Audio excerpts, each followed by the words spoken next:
आज बनवूया शेवग्याची शेंग सुक्की। त्यामध्ये टाकले तेल, कढीपत्ता, लसूण, शेंग टाकले।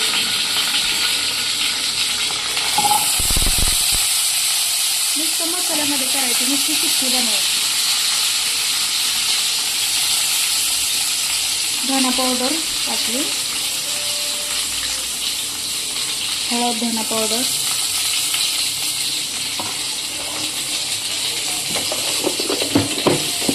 घरचा मसाला,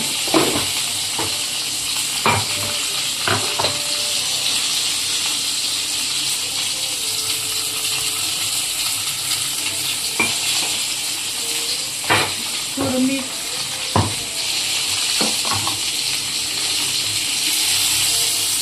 नुसतं कमी गॅसवर वाफेवर शिजवायचं।